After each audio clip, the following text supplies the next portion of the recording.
Hi, Fred Wagner here.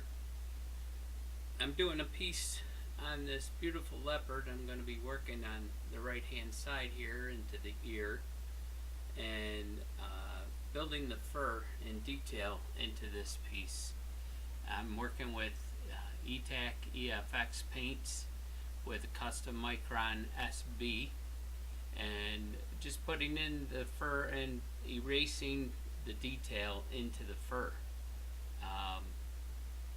As I go along, I will add in some captions so that you can see. I'm putting on my video glove so that I don't get any skin oils on the picture. And this is my Micron SB that I'll be using. Beautiful brush. I may be using the Iwata HPB, but most likely not. I'm going to add in some of the browns to deepen it. That's why I was pointing at that. And as we get into this piece, you'll see how much detail you can put in there with erasing, layering, and just building overall. I was going to put in some background, but my wife feels that the picture doesn't need it. I'm using frog tape to hold the picture down to a piece of wood panel. That's all I had right now. Usually I use the 3M green automotive tape for masking automotive pieces, but I'm out of that. So I just used the frog tape for now to see how it would hold up over time. This is on a piece of crescent illustration board, 205, 15 by 20 sheet cut down to 15 by 13.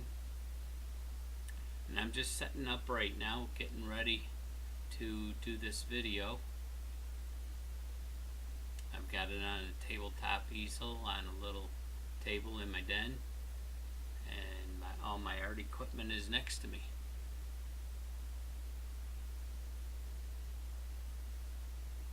Just getting ready here to mix in the paint, and I'll be working with yellow ochre, red ochre, also mixing in Payne's gray and that later, and some other colors to bring out the beauty of this leopard.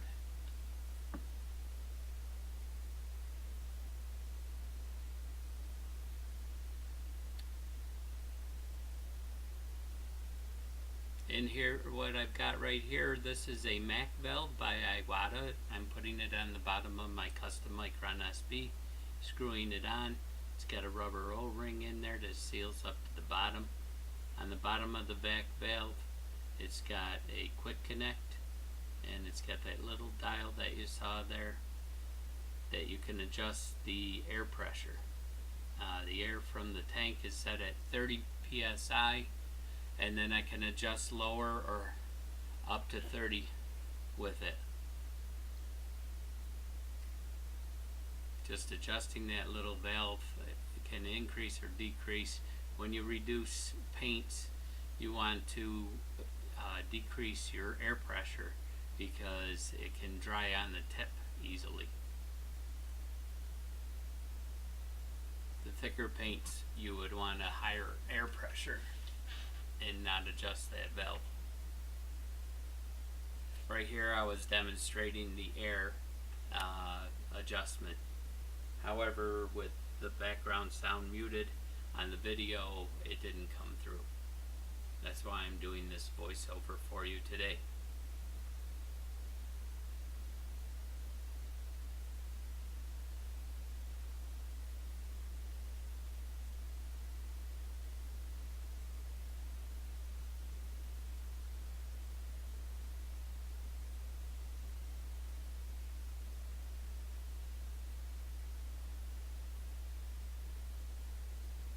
I'm actually busy in the background getting my paint. I've got my yellow ochre right now that I'm shaking up. Always put your fingertip over the top of that bottle so you don't shoot paint everywhere if it happens to be open.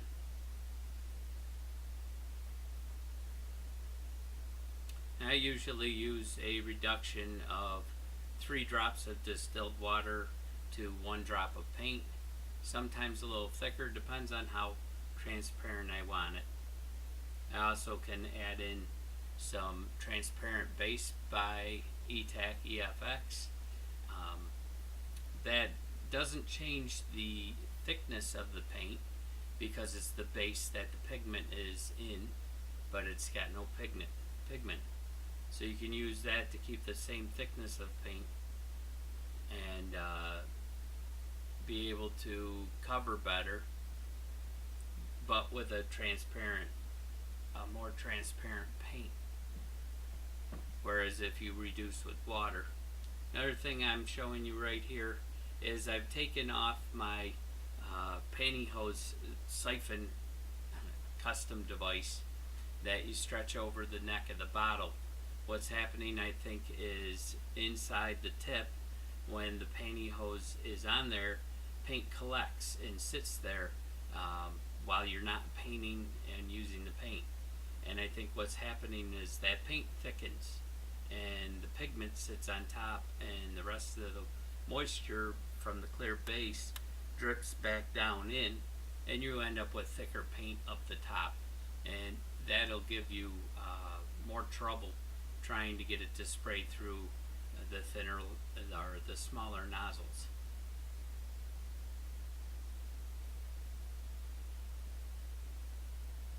Also, make sure after you're done pouring paint out to wipe the tip off of it. Right now I'm putting a couple drops into my cup. That's a little bit out of view. I had already put the water in.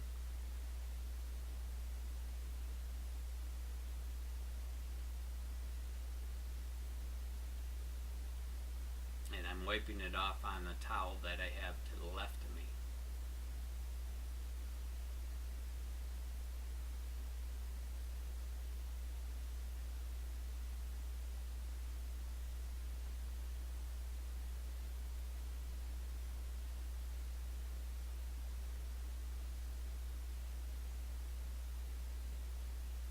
I'm going to work this color into the ear. I'm adding a little bit of red ochre into that yellow to give it a little more orange color, but not so orange that it's a bright vibrant orange. This is a more muted orange. This bottle I did not take off the pantyhose yet, and if you would have been able to see the top, the paint was a lot thicker when it came out. Thus the need for reducing it with the distilled water. Always use distilled water in with your acrylic paints. The chemicals and minerals that are in the water do play a part in making it harder to erase and manipulate the acrylic paint. I'm also going to add a couple drops of burnt umber into this to give it a little deeper brown.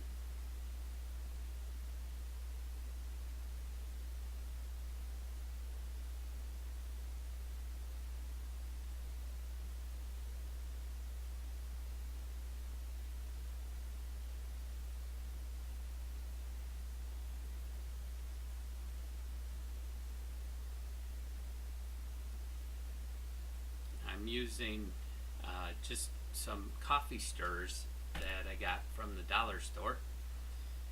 It's stirring that up with that right inside the cup. The plastic will not scratch. Where I used to use a paintbrush, the paintbrush would absorb some of the paint and I'd be losing some paint. With the plastic stirrers, it's just as easy to stir the paint up and you don't lose as much paint onto the bristles of the brush. And I keep them in a little bit of water to the right hand side of me in that cup that you can see there. I'm also testing out this color, and I make adjustments as I go on a test sheet. I always remove the nozzle crown cap.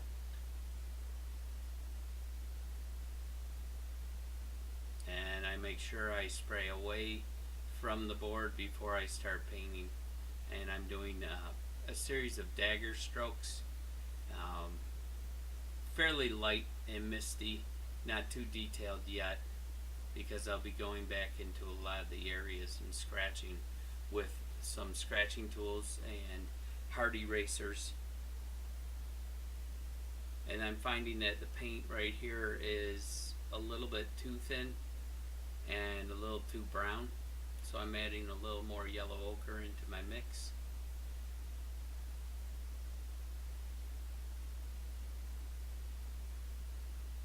Shaking off that water in there so I don't put too much additional water.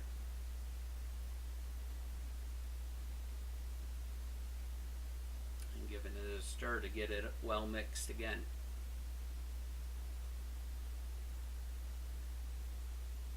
Again, I will spray out onto a piece of paper my little test strips that I keep, just some regular printer paper.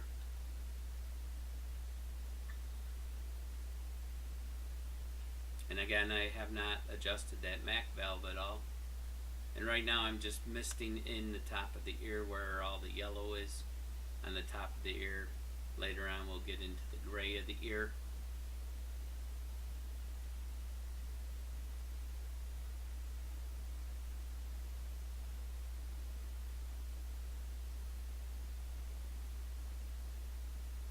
And of course I'm talking away in the background there, but you guys didn't know that.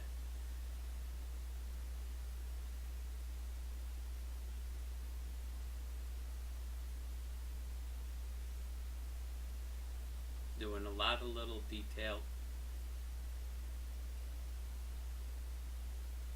Make sure when you're pulling dagger strokes you are paying attention to how close your tip of your airbrush, especially with the crown cap off.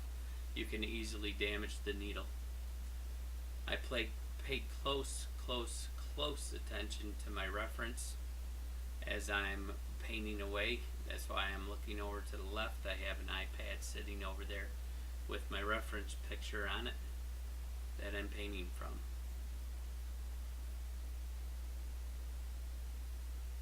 For transferring the image over to this piece of illustration board, I've taken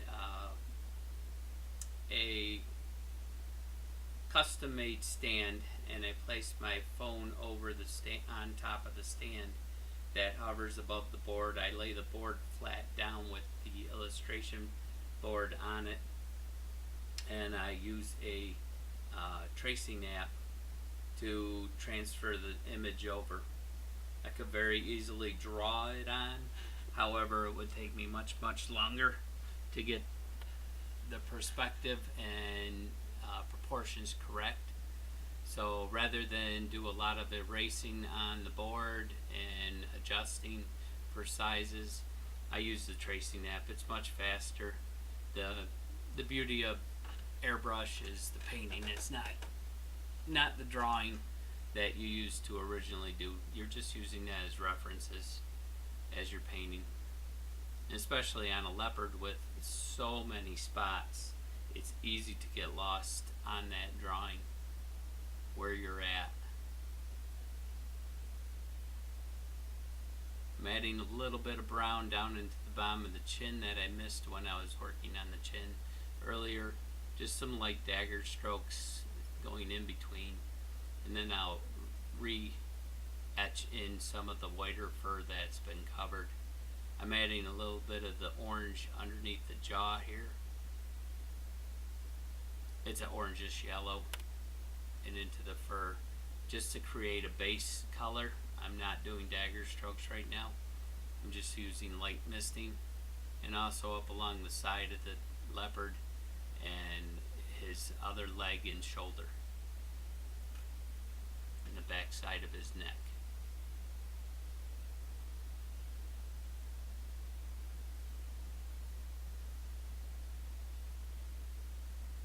I'm working up into the right, or the left side of the ear, the leopard's ear, our right side.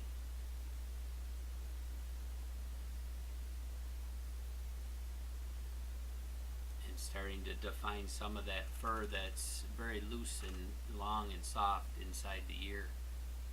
This also gives me the ability to take away the orange line that I used for the base drawing.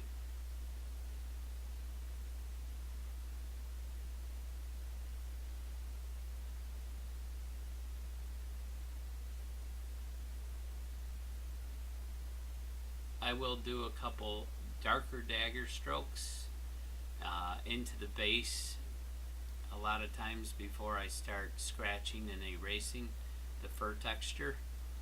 This gives a base fur texture so that you can use that as a guide for the direction of the fur.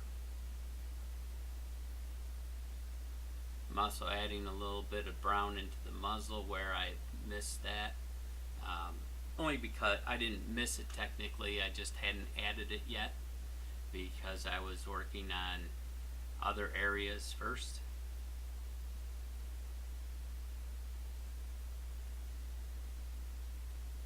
Note the way my finger lays on top of that trigger. It's not right on it, and all I have to do is pulse my finger to get it to spray a fine line.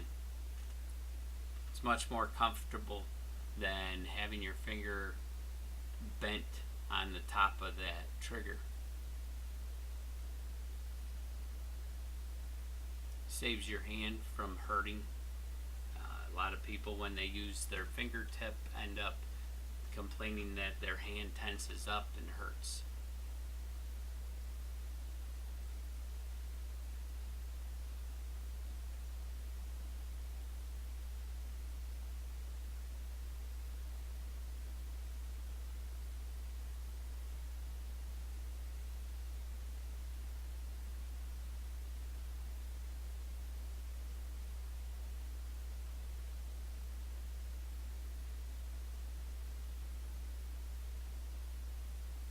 I also periodically clean the needle tip. With ETAC EFX, you don't get as much tip dry. Not sure what it is. I think it's the carrier that they use for the pigment.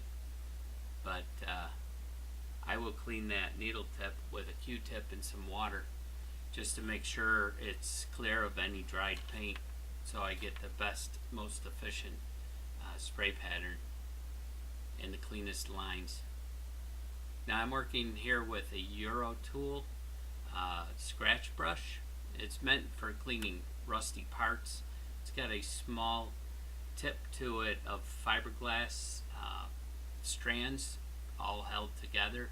You can get replacement packs like I have here. They come, I think, with 20 or 25, and it slides inside the brush.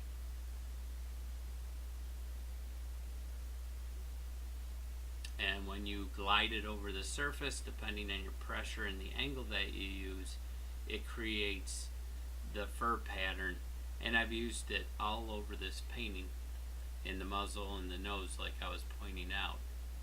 You can drag this over the top of your darker markings to create the edge of fur that's coming over the markings, and also in between on just the brown to create a depth in the fur.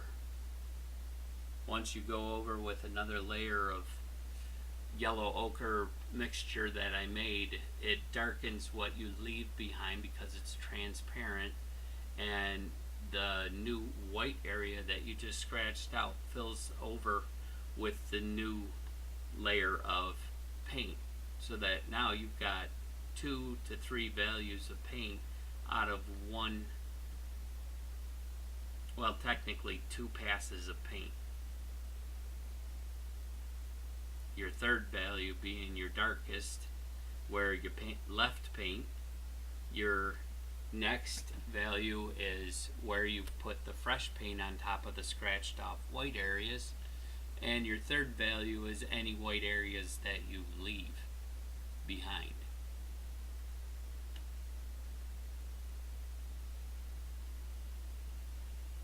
Paying attention up here to longer fur, always pay attention to the direction of the fur. The fur starts at the nose and goes to the center, and then begins to turn and go up the forehead, and then also turns the opposite way down the nose into the muzzle and overlaps the edge of the nose. Also, when it comes down around the side of the nose, it turns and bridges off to the sides and goes out the cheekbones and follows the pattern of the cheekbone and then down onto the chin. It takes a lot of layers. You also want to make sure you're paying attention to that direction of the fur. You don't want it just exploding like I just visualized my hand movement there.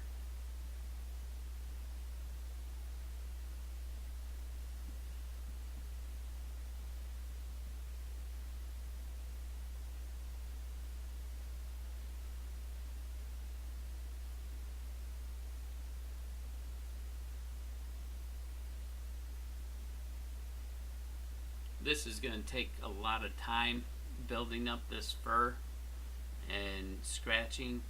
You can also use X-Acto tools and erasers depending on how you want the fur, how detailed the fur is going to be. If it's softer, I like to use the Euro tool scratch brush. If it's a harder edged, more dynamic fur, you can use the X-Acto blade. And if you want to soften the fur, you can also use the eraser, the hard-edged eraser. I don't use the electric erasers like the Sakura or the Helix on this part of my paintings because it tends to, if you want a hard fur, you have to use the edge of the round nibs, and the round nibs are so aggressive when they're moving at such high speed they take all the paint off.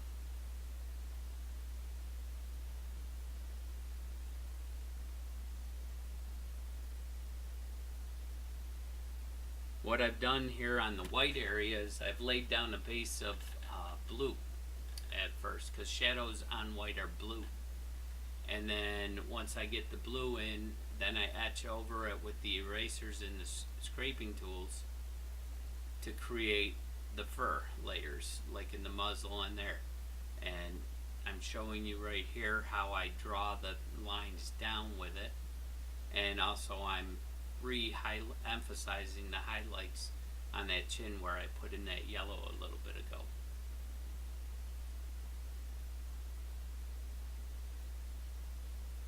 And the X-Acto blade, like I said, is I use it to do hard highlights on it, especially in the chin. There's a lot of white fur mixed in with that, a little bit of browns.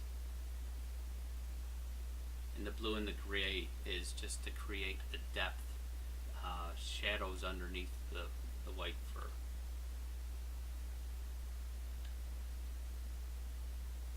One thing that helps with the X-Acto tools is the angle that you hold the blade at. It's metal, and on a sharp-edged blade, as you scratch it across the surface, it rolls the edge of that blade the opposite way. So sometimes you have to go back the opposite direction with that X-Acto tool.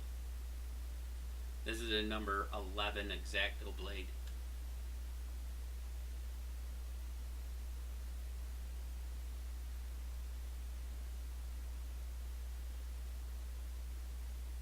Okay, I've gone back to the scratch brush again, and I'm working on some longer fur that's a lot looser pattern. And being that there's a lot of little fiberglass hairs that are fiberglass strands that come off, they separate a little bit, so you get a lot of little tiny individual hairs sometimes with the way you're holding it. If you hold it more on the edge, you get one line. If you hold it flat against it, you get several lines.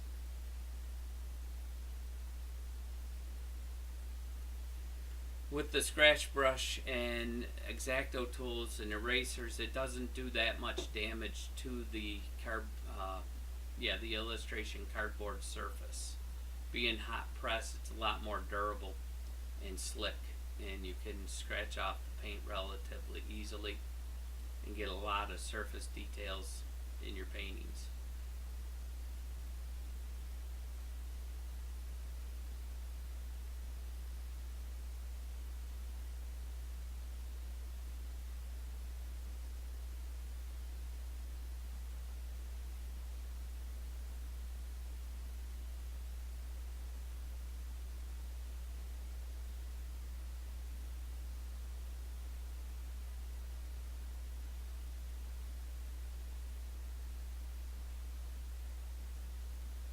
I'm cleaning up a little bit more highlights onto the brow of the eye,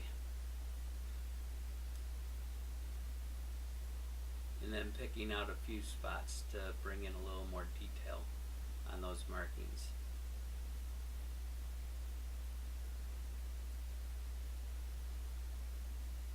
Back again on the ear, I tend to jump all over. If I see something, I'll fix it up or get it more of what I wanted. Right here, I'm working that little edge at the top of the head going into the ear, getting that fur direction going up.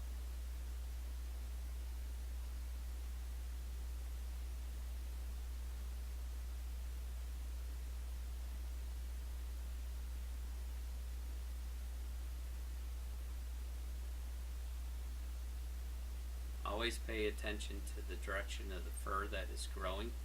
It's growing up and around the tip of the ear.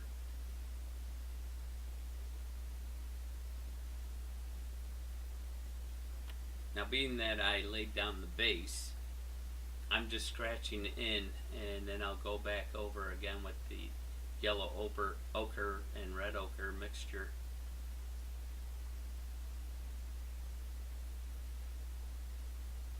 Always work also light to dark. You can put a darker base undertone, but then it becomes a lot more scratching you need to do to get it back to the white board surface. Now the inner ear, the fur is much longer and blends out to the outer edge of the ear. You use nice long loose strokes in there. Now I'm cleaning the little tiny edge of the ear where there's just a highlight on the edge.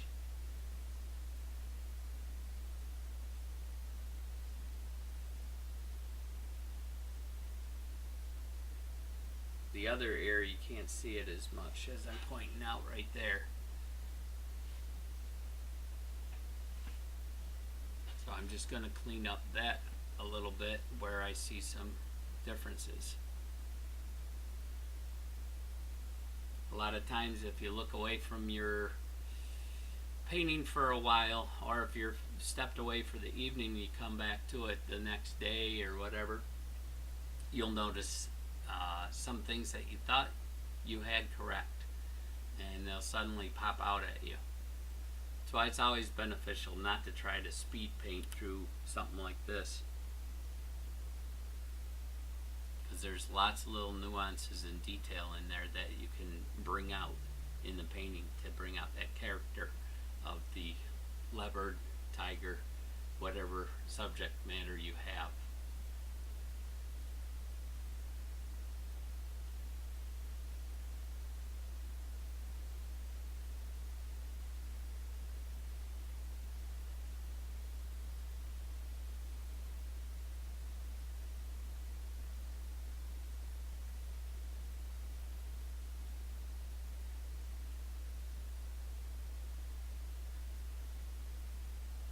I'm just working that surface of the bottom of the ear. It's real soft in there, but there still is fur detail.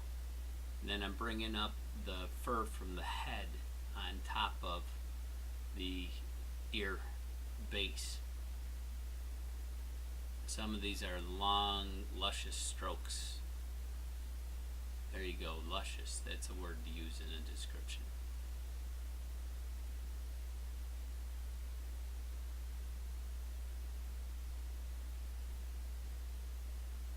Still working the outer edge of that cheekbone.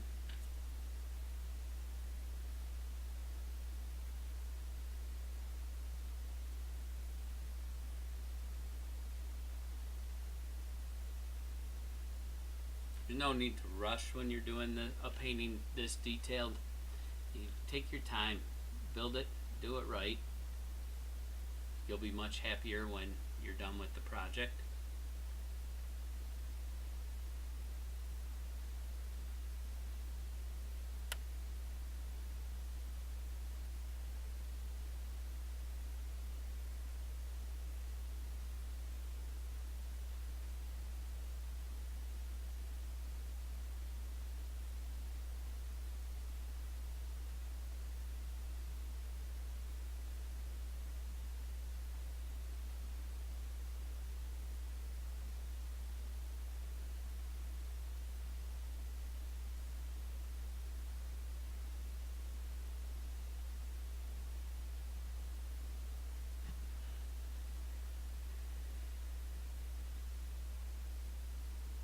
I was adjusting the length of my scratch brush as you go along. The fiberglass breaks off and lands on your desk or your easel. So be sure you've got a pad underneath you to catch these little glass fibers so you can vacuum them up later. Also be careful, you can get them stuck in your fingertips and your hand, just like working with fiberglass insulationing. And they do stab you and they do hurt. So just be cautious with it.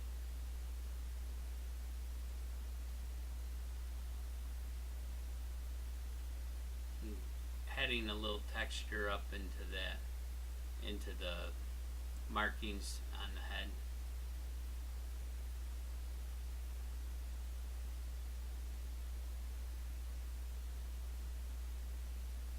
And just brushing off some of the paint that has been flaked up onto it. I have a soft watercolor brush that I brush the paint off, because if you spray on top of that, now you got little balls of paint that you've erased off that are sitting on top of your drawing if you paint it. Right here I'm explaining the detail of the Euro tip and cleaning up like I've been talking about.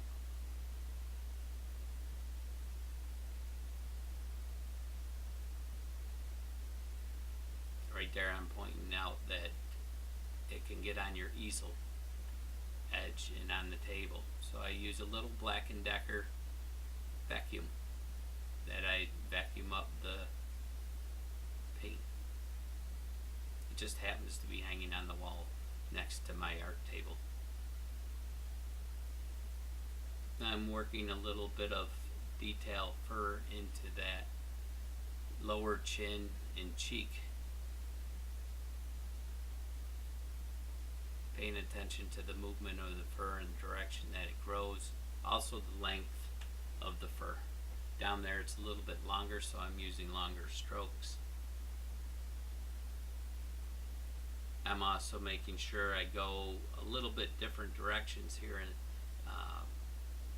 that way I'm crossing over the new scratched in fur, so it looks more sporadic, not so uniform. On the leopard it's a little bit short. They have a little bit shorter fur than a tiger, so there's less of the chaos looking in the fur, but it's still, they do overlap. I'm pointing out the shape of the cheekbone there as it's coming up and around, and softening that edge off of that dark marking.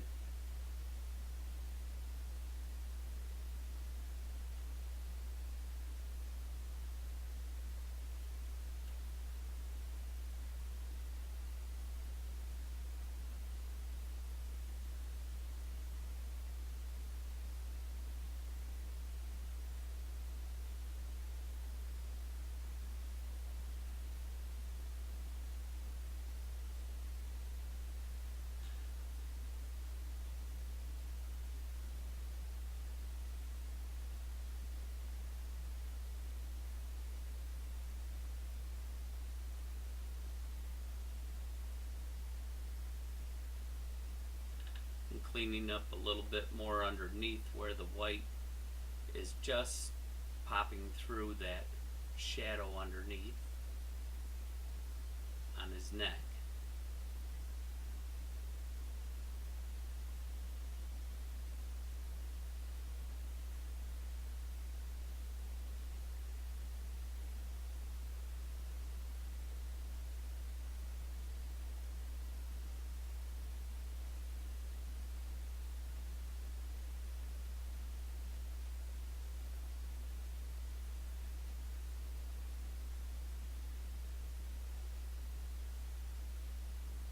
Right here is how I clean the needle tip, like I said, with a little Q-tip, a hollow bodied Q-tip, and you just place it over the top tip of the needle and give a twist back and forth.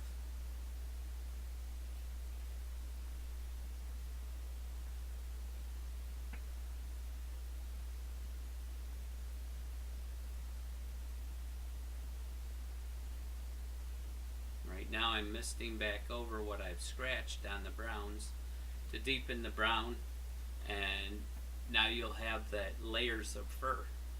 You can tell it's a little more vibrant orange, orangish yellow.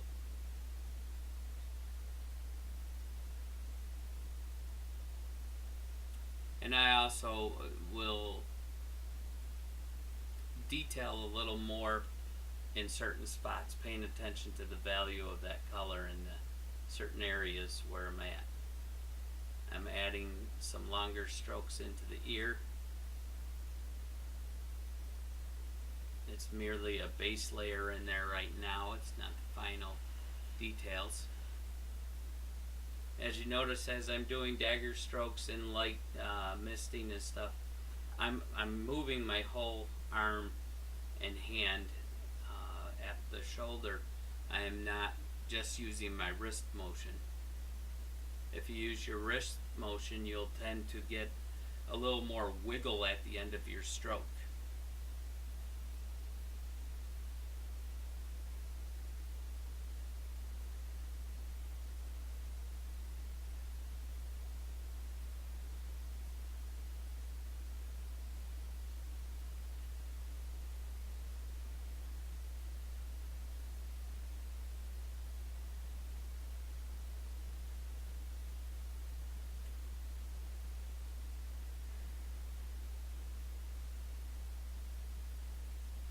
Takes a lot of time, a lot of patience doing this type of a painting.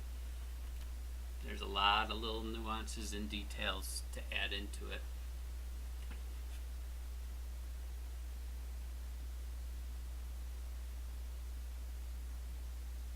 Misting over that bottom of the chin again to create the layers of fur. Later on I will go into that same fur and pull out some more dagger strokes on, or pull some more dagger strokes across it. I'm setting the airbrush aside right now. Make sure you put your crown cap on. I have had in the past where I've knocked it off my holder and damaged the tip. Now I'm going to go back in and reinforce some of the scratching to bring out some of the highlights that I just painted over. And now you are ending up with almost 4 values, layers of values in that color.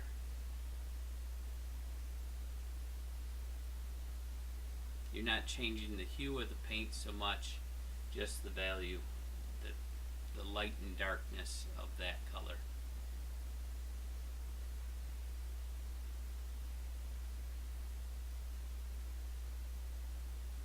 Pay attention on your reference to where your light and dark areas are. That's what gives the image that you're working on form and shape. Parts that are being hit by sunlight will protrude and be lighter, and parts that recede into the shape of the animal that have less light hitting them obviously will become darker.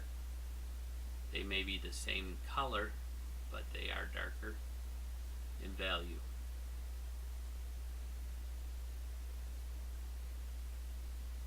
The hue of the paint is the color that it is, whether it's a yellow or a red or a brown. The value of the paint is the amount of light that that paint is reflecting. The lighter the hue, or the lighter the value, I'm sorry, the brighter it will be.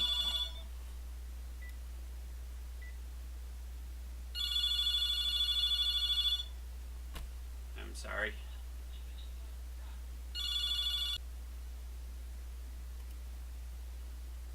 Okay, sorry for that phone ringing in the background a minute ago.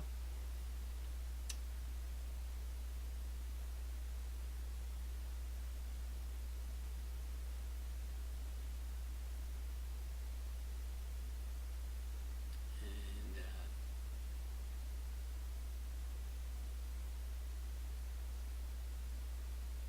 doing these paintings has been a real blessing to me. I just enjoy painting and sharing it with others and teaching others how to do this. Now I'm going to take the X-Acto blade and go in and cut in some of the, or scratch in some of the sharper highlights on the fur, just a little bit to bring out the emphasis.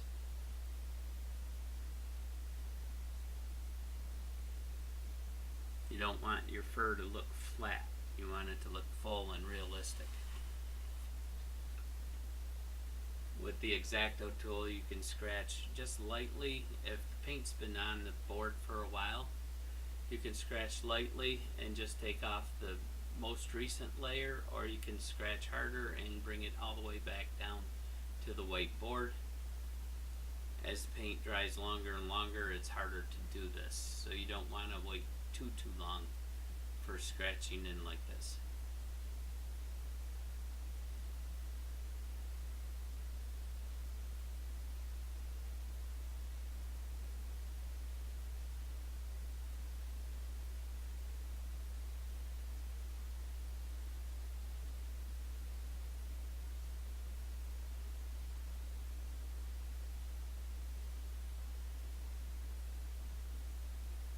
Just pulling a little bit of the highlights back into the nose and onto the side of the muzzle.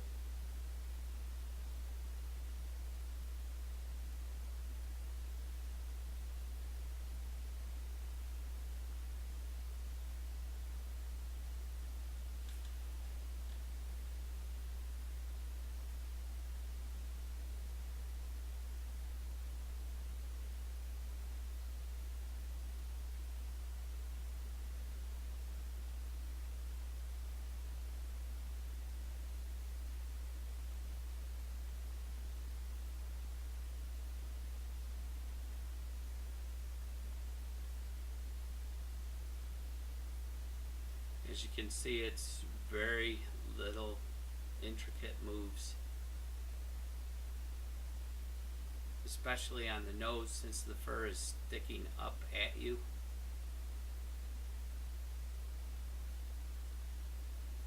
You don't want to use long flowing strokes, you want to use short little sharp ones.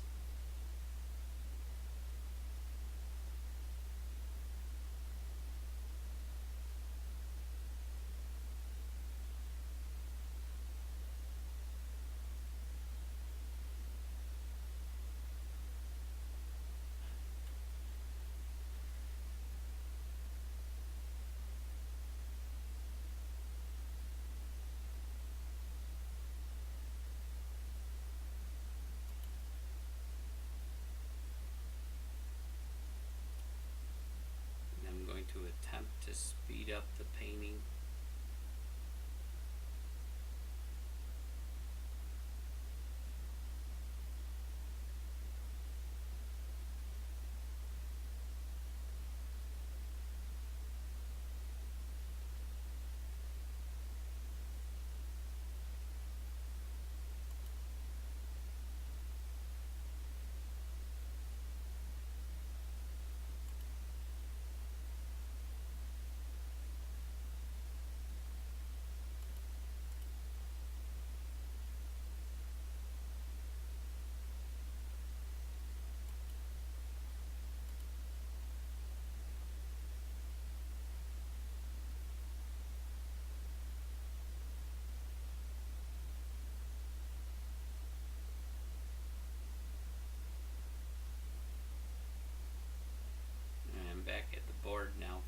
sorry about that. There was an incoming call at the time of videotaping this. I was going to try to speed it up so you didn't have to wait. But it gave you time to look at the painting and see where it is without my hand in the way.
As you can see, I'm working very little details. Just little nuances on that fur to give it the depth and the feel of photorealism.